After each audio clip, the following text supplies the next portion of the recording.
अल्पसंख्यक समाज में भय और दहशत पैदा कर, धार्मिक उन्माद फैलाकर आज कहीं न कहीं भाईचारा को खत्म करने पर सरकार आमादा है। यहाँ पर हम लोग सामूहिक रूप से मिलकर काम करेंगे और साथ ही साथ मकसद है उत्तर प्रदेश में हम सब मिलकर सरकार बनाएंगे।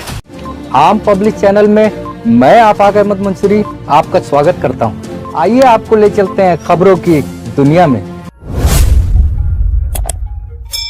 उत्तर प्रदेश में विधानसभा चुनाव 2027 से पहले एक और मोर्चे का गठन हो गया है। स्वामी प्रसाद मौर्य के नेतृत्व में लोक मोर्चे का गठन हुआ है। 9 दलों को मिलाकर ये नया मोर्चा बना है।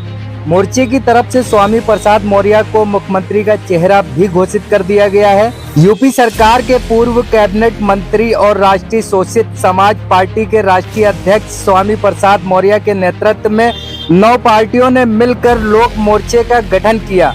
इस मौके पर मीडिया के सामने स्वामी प्रसाद मौर्य ने भारतीय जनता पार्टी की सरकार पर जमकर निशाना साधा। कहा कि उत्तर प्रदेश में कानून व्यवस्था पूरी तरह फेल हो गई है। उत्तर प्रदेश में हिंदू और मुसलमान को आपस में लड़ाया जा रहा है। जनता को सिर्फ 5 किलो फ्री राशन पर ही छोड़ दिया गया है। किसी को रोजगार नहीं मिल रहा है। युवा बेरोजगार है, परेशान है। मौर्य ने कहा कि जाति विशेष के लोग सरकार के संरक्षण में गुंडागर्दी कर रहे हैं। प्रदेश में आतंक का नंगा नाच चल रहा है, लेकिन सरकार आंखें मूंदे बैठी है। जनता की समस्याओं का निराकरण नहीं हो रहा है। यही सोचकर अब 9 पार्टियों को मिलाकर हमने लोक मोर्चा बनाया है। विधानसभा चुनाव 2027 में लोक मोर्चा अपने उम्मीदवार उतारेगा और जनता के दुख दर्द को दूर करने का काम करेगा। लोक मोर्चा के साथ आई सभी पार्टियों ने स्वामी प्रसाद मौर्य को मुख्यमंत्री पद का दावेदार घोषित किया है। स्वामी प्रसाद मौर्य ने ये भी बताया कि मैंने पद का कोई लालच नहीं किया। एमएलए, एमएलसी, नेता विरोधी दल, मंत्री, राष्ट्रीय महासचिव जैसे कोई भी पद हो, अगर वो आंदोलन में बाधा बनता दिखाई दिया तो उसे त्याग दिया। उत्तर प्रदेश में जिस तरीके से बड़े पैमाने पर जंगल राज है, एनसीआरबी रिपोर्ट के मुताबिक पूरे देश में उत्तर प्रदेश आपराधिक घटनाओं में पहले नंबर पर है, जहां नित्य प्रति बलात्कार की सैकड़ों घटनाएं घटती हैं। गुंडा राज से जनता त्राही कर रही है। कानून व्यवस्था ध्वस्त हो चुकी है। इसके साथ ही साथ सरकार की गलत नीतियों के चलते देश का करोड़ों नौजवान बेरोजगार हो गया है। आज नौकरी के नाम पर श्रम का शोषण हो रहा है। आउटसोर्सिंग नौकरी के नाम पर 8,000, 10,000, 12,000 की नौकरी हाईली क्वालिफाइड नौजवानों को दे करके उनके श्रम का दोहन किया जा रहा है, शोषण किया जा रहा है। महंगाई से आम जनता त्रस्त है। वहीं पर 140 करोड़ की आबादी में 80 करोड़ जनता की जिंदगी 5 किलो 10 किलो चावल पे आके ठहर गई है। यानी इस देश में 80 करोड़ लोग ऐसे हैं जिनकी जिंदगी ही 5 किलो 10 किलो चावल पर चलती है। तो स्वाभाविक रूप से ऐसे 80 करोड़ लोगों के सारे सपने ध्वस्त हो चुके हैं। वो अपने बेटे बेटियों को, बच्चों को doctor, engineer, professor, advocate, IAS, IPS बनाने का सपना देखना तो दूर, शिक्षा भी नहीं दिला सकते हैं। शिक्षा का भी व्यवसायीकरण कर दिया गया है। उत्तर प्रदेश जैसे बड़े प्रदेश में जहां 27,000 प्राथमिक विद्यालय बंद हो गए, इससे स्पष्ट होता है कि उत्तर प्रदेश सरकार ग्रामीण शिक्षा खत्म करने पर आमादा है और महंगी शिक्षा के माध्यम से गांव, किसान, गरीब, मजदूर के बेटे बेटियों को उच्च शिक्षा से वंचित किए जाने की साजिश की जा रही है। साथ ही साथ कृषि प्रधान इस देश और प्रदेश में किसान दर दर की ठोकरें खा रहा है। यहां तक कि सत्ता में बैठे हुए डबल इंजन की सरकार लाभकारी मूल्य देने का वादा करने के बावजूद भी आज तक लाभकारी मूल्य नहीं दिया और साथ ही साथ न्यूनतम समर्थन मूल्य की घोषणा भी सरकार नहीं कर रही है। 3.5 साल से लगातार धरना देने के बावजूद भी, जिसमें 800 से ज़्यादा किसान शहीद भी हो गए, उसके बावजूद बड़ी लंबी चौड़ी बात करने वाले, जुबान अन्नदाता कह के खुश करने वाले सत्ता में बैठे हुए प्रधानमंत्री और मुख्यमंत्री किसानों की एक भी नहीं सुन रहे हैं। विशेष रूप से भारतीय संविधान की कसम खा करके सत्ता में बैठने वाले संवैधानिक पदों को सुशोभित करने वाले आज खुद संविधान की धज्जियां उड़ा रहे हैं। संविधान प्रदत्त अनुसूचित जाति, अनुसूचित जनजाति, पिछड़े वर्गों का आरक्षण शून्य निष्प्रभावी कर रहे हैं। इसके बावजूद भी नॉट फाउंड सूटेबल कह करके आज जाति द्वेष भावना से प्रेरित होकर के सरकार दलित, आदिवासी, पिछड़े समाज के साथ दोहरा चरित्र अपना रही है। वहीं पर अल्पसंख्यक समाज में भय और दहशत पैदा कर, धार्मिक उन्माद फैलाकर आज कहीं न कहीं भाईचारा को खत्म करने पर सरकार आमादा है। हिंदू मुसलमानों को आपस में लड़ा करके संविधान के दिए गए निर्देशों की धज्जियां उड़ाने पर सरकार आमादा है। इसके साथ ही साथ अभी परसों में सुल्तानपुर गया था, जहां महेंद्र मौर्य एडवोकेट की दिन दहाड़े हत्या हुई। 48 घंटा से ज्यादा बीत जाने के बाद अभी तक कोई गिरफ्तार नहीं हुआ।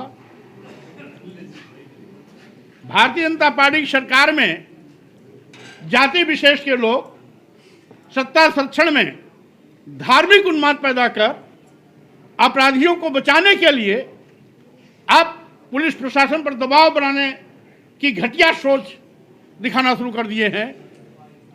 कौशाम्बी में 8 वर्षीय पाल समाज की बालिका के साथ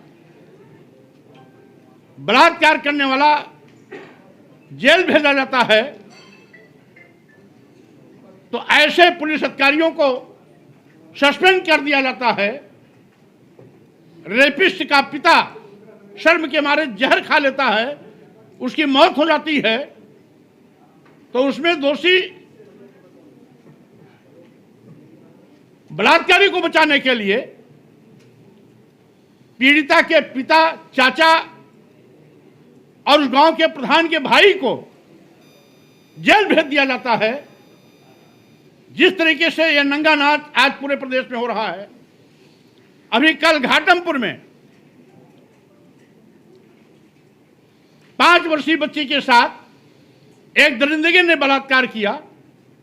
हाईलाइट अस्पताल में अभी भी जीवन मौत से जूझ रही है, लेकिन योगी सरकार कान में तेल डाल करके बैठी हुई है। उसको केवल हिंदू मुसलमान दिखाई पड़ता है। बेतहाशा अपराध बढ़ रहे हैं, घटनाएं हो रही हैं, बेटियां बलात्कार की शिकार बनाई जा रही हैं। रोज SC ST OBC के किसी न किसी नौजवान की हत्या हो रही है, लेकिन इस गूंगी भरी अंधी सरकार को कुछ भी दिखाई नहीं पड़ रहा है, जिसको देखते हुए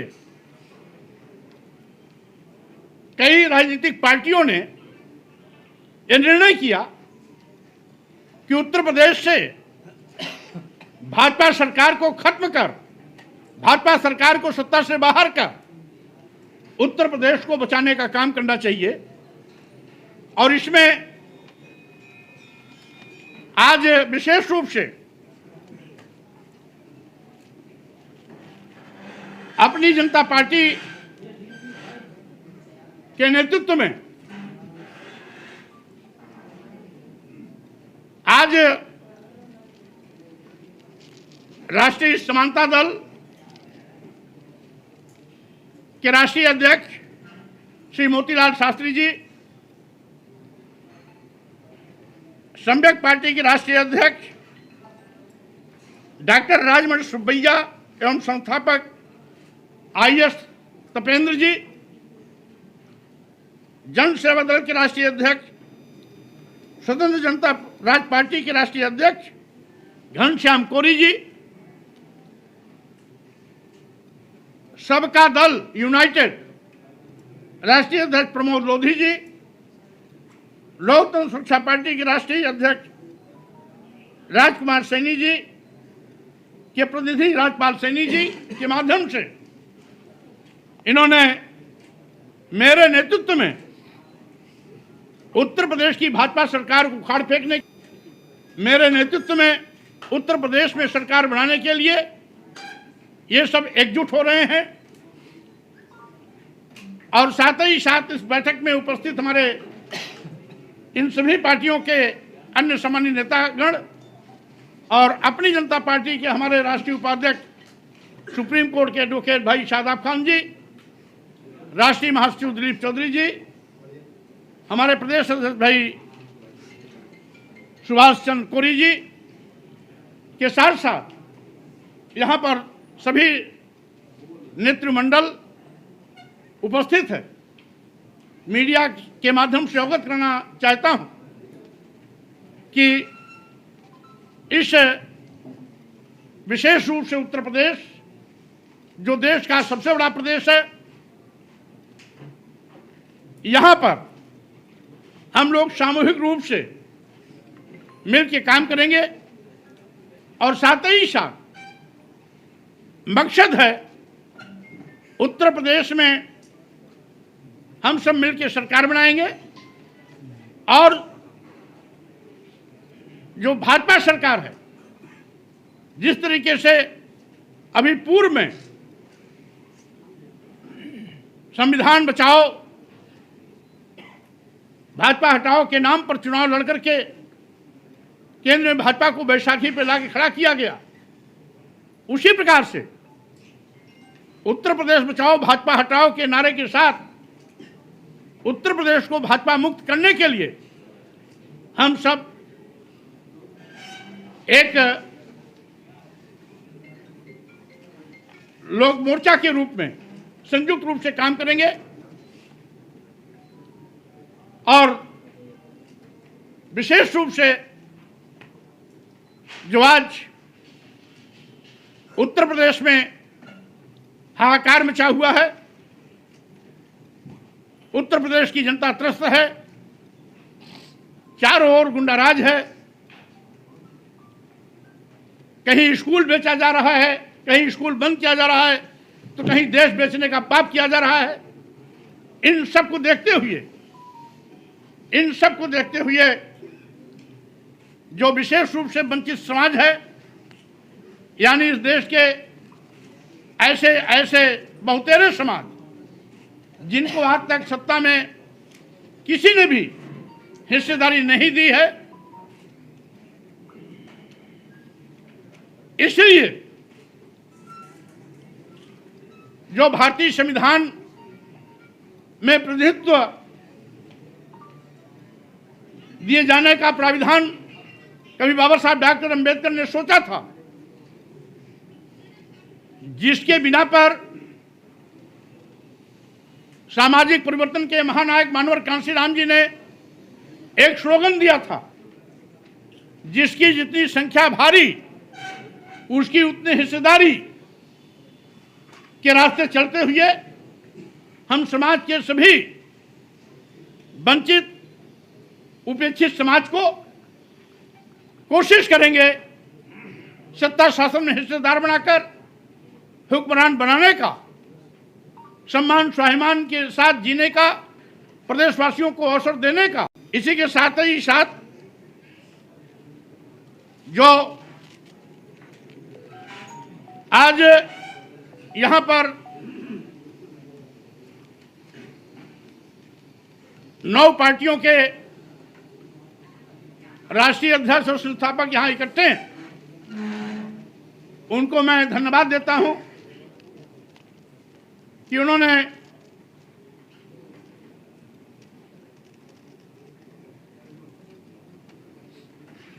जो कॉमन मुद्दे हैं उस पर एक मत होकर के बिना शर्त हम लोग सब एक मोर्चे में इकट्ठे हो रहे हैं और साथ ही साथ हमारी प्राथमिकता होगी वंचित समाज की सहभागिता, समानुपातिक हिस्सेदारी और इस देश में समय समय पर समतामूलक समाज बनाने का जो आंदोलन, विचार या दर्शन हमारे महापुरुषों ने दिया है, उस रास्ते पर चलते हुए देश और प्रदेश को विकास पथ पर आगे ले जाना, सबके सम्मान स्वाभिमान की रक्षा करना, सभी की समानुपातिक हिस्सेदारी सुनिश्चित करना आज हमारी प्राथमिकता होगी। इसी के साथ ही साथ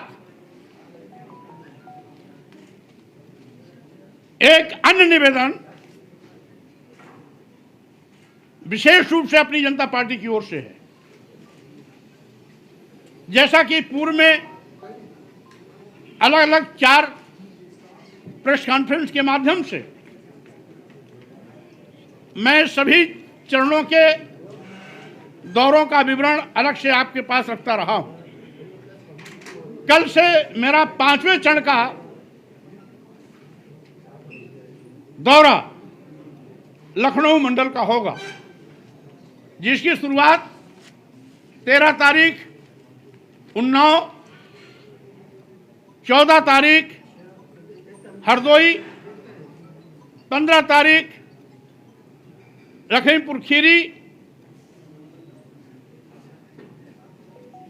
और 16 तारीख सीतापुर, 18 तारीख बाराबंकी होते हुए हम लखनऊ वापसी करेंगे।